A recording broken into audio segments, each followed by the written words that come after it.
Rams running back Todd Gurley has been matchup-proof in fantasy football this season. He even had 20-point-plus performances over the tough run defenses of the Cowboys and the Cardinals.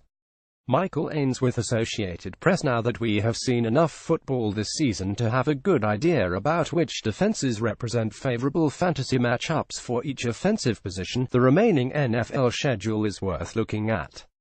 But be warned, overanalyzing the matchups could lead to bad decisions. For example, Todd Gurley has a brutal remaining schedule. 5 of his next 6 opponents are among the 10 toughest fantasy matchups for running backs, including 3 in the top 5: the Texans, Vikings and Eagles. But for players like Gurley, strength of opponent should not affect how you play him or whether you keep him. Gurley has been matchup-proof this season. He even had 20-point-plus performances against 2 tough run defenses, the Cowboys and Cardinals. On the flip side, strength of opponent could be a significant factor for players who have not performed as consistently as Gurley has. Take LeSean McCoy, who was taken ahead of Gurley in most drafts last summer but who has been up and down this season. With favorable matchups against the Chargers, the Colts and the Patriots twice the rest of the way, you might see McCoy right the ship and give his fantasy owners a major boost in the second half. It also won't hurt that the Bills should now have a more balanced offensive attack after adding receiver Kelvin Benjamin. Before we get too far ahead of ourselves, let's break down Week 10 from a fantasy perspective. Quarterback Jared Goff vs. Texans. It may be time to accept that the Rams have a high-powered defense, which was on display in Week 9 against the Giants. Goff led the charge with 4 touchdown passes as the Rams routed the Giants, 5,117. Goff has more to prove before he can be a locked-in fantasy starter each week, but consider him one against the Texans, who have allowed the 4th most fantasy points per game to quarterbacks, 19.3 this season. Tyrod Taylor BUF vs. Saints. Taylor has been a top 10 fantasy quarterback in each of the past 3 weeks, averaging 21.2 FPPG during that span. What makes Taylor a safer bet than most fantasy quarterbacks is his running ability. His 210 rushing yards are the 5th most among quarterbacks, and he has added 2 touchdowns as a runner. With the former Panthers receiver Kelvin Benjamin set to debut with the team, joining Jordan Matthews, Zay Jones and Charles Clay in the Bills' receiving corps, Taylor could have an even stronger second half of the season. Also consider Josh McCown NYJ at Buccaneers running back Jordan Howard vs. Packers. Howard had at least 20 carries in 4 games this season. These days, that makes him a workhorse, as he is one of 7 players to do so. He has been productive with those carries too, topping 12 fantasy points in 5 of his 8 games. The last time he played the Packers, he ran for only 53 yards but scored a touchdown. The Packers yield the 4th most FPPG, 20.9 to the position, and have allowed 8 backs to top at least 10 fantasy points in 8 games played. Carlos Hyde SF vs. Giants. With the help of having the 2nd most targets among all backs, and the 3rd most receptions, Hyde has been a consistent fantasy performer this season.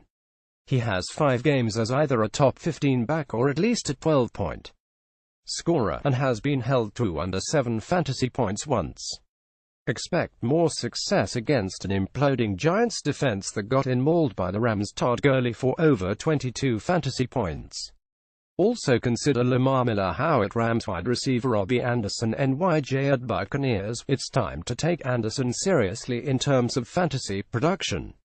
I know, it feels weird talking up any Jets offensive player given the last few years of production, but quarterback Josh McCown has found a nice rhythm throwing to Anderson, Jermaine Kearse and tight end Austin Seferian-Jenkins.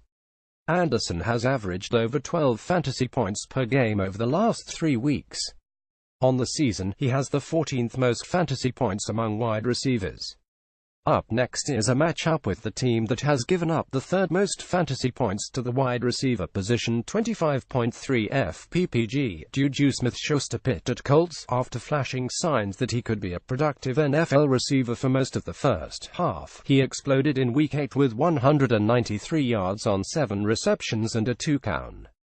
Coming off a bye week, there's no reason to think that Smith-Schuster is not the team's 2nd receiving option behind Antonio Brown, no matter what the team says about getting Martavis Bryant more involved. A matchup with the Colts should lead to more fantasy success, as they have allowed the second most receiving yards, 293.1 per game, and the seventh most fantasy points, 23.7 FPPG, to the position. Also consider Sammy Watkins vs. Texans tight end Cameron Brate TB vs. Jets. There's not a lot of good fantasy news coming out of Tampa Bay of late, with quarterback Jameis Winston expected to miss 3 games and receiver Mike Evans suspended for Week 10. But even with Ryan Fitzpatrick behind center, Brate should be considered a decent fantasy asset at the thin tight end position, especially in a favorable matchup with the Jets. 9.5 FPPG, fifth most. Defensive special teams vs. Texans. Det vs. Browns kicker Kai Forbath-Min at Redskins. Ryan Succop 10 vs. Bengals. The Sablich brothers have provided award-winning fantasy football advice for the New York Times since 2010. See the weekly player rankings and visit 5thdownfantasy.com for more fantasy analysis. You can also ask them questions through the Twitter account at 5townfantasy. A version of this article appears in print on November 10, 2017, on page B12 of the New York edition, with the headline "Tough schedule awaits the Rams. Gurley, but keep him in the lineup."